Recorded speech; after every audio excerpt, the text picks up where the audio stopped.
Endobeso.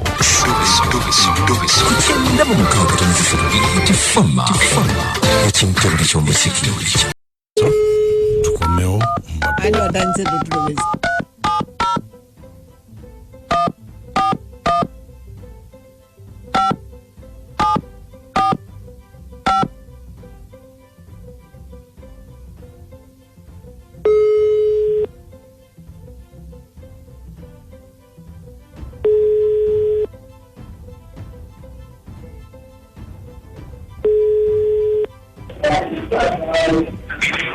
Hello.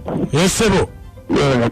Nze bampita Mukunja wa Biti Fama mu Endobeso oli mu program Sisimuka wano ku Biti Fama. Sebo.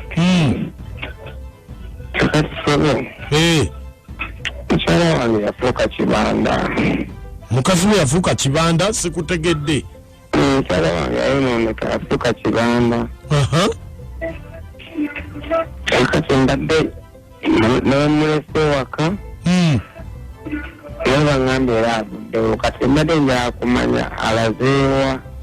Bakugambye waka tomulese nti ate kataliiwo. Ani agambye? Neiba? Kati gwe obadde oyagala tukole ki?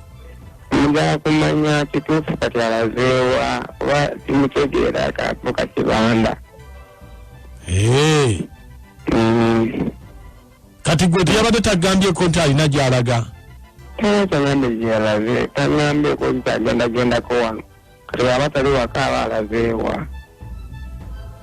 Kati gw'oliwa? Ndiko office. Ndiko office yange.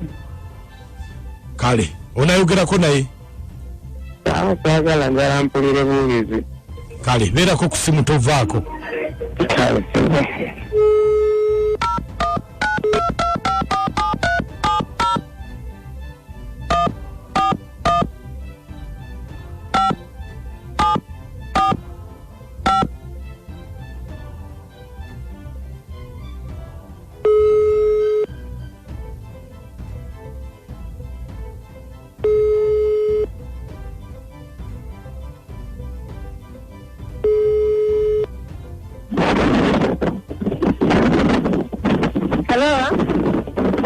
Wange? Hello? Wange? Sankuliga sayogera. Hello? Nga njogera nze tontegedde anti oli ku boda. Wange? Ku boda ngenda ku taxi. Wange? Ogenda wa? Ndiko boda damu kwa kwenda kukangata. Nakuba mde ku boda.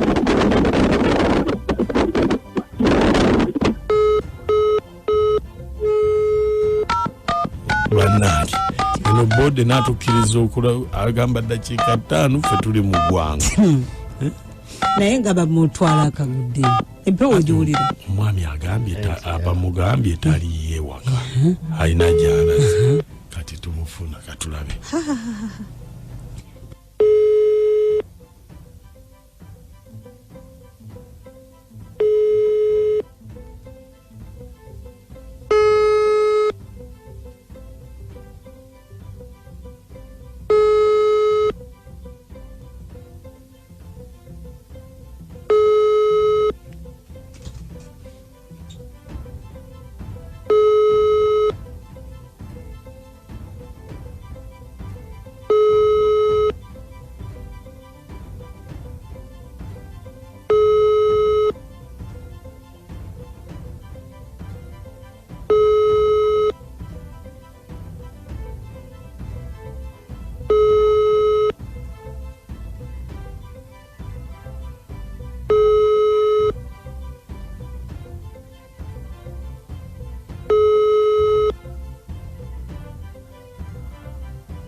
Hello?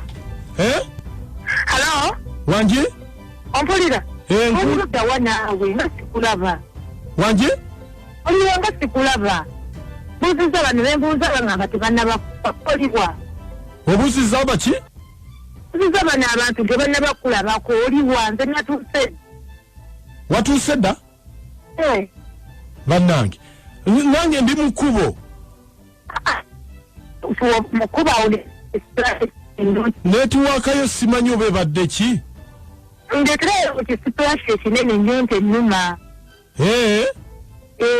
Wabula yangu abaana munange ndi mukazi musumba abaana nabalese waka. Kati gwotuuse?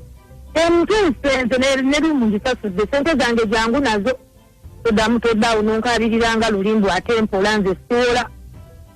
Okitegedde?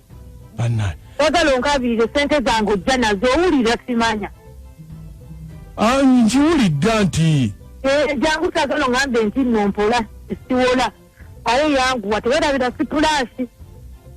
Sipulashi? Ne sente zange ozireete nze nsasudde wano eno ogenda kuziwanja. Owange? Wange?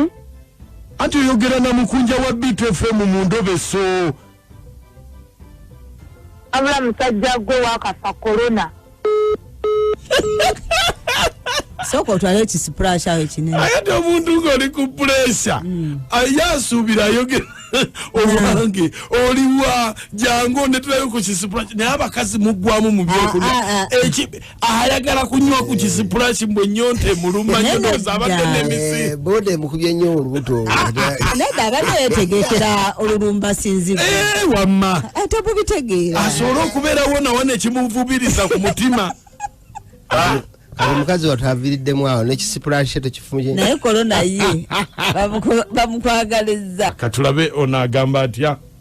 Endobeso omukazi agambye nasasudde dda. Esente zange za ruumu ate toŋŋamba nga lulimbu mpola. Era nekisipulashi tokyerabirayo.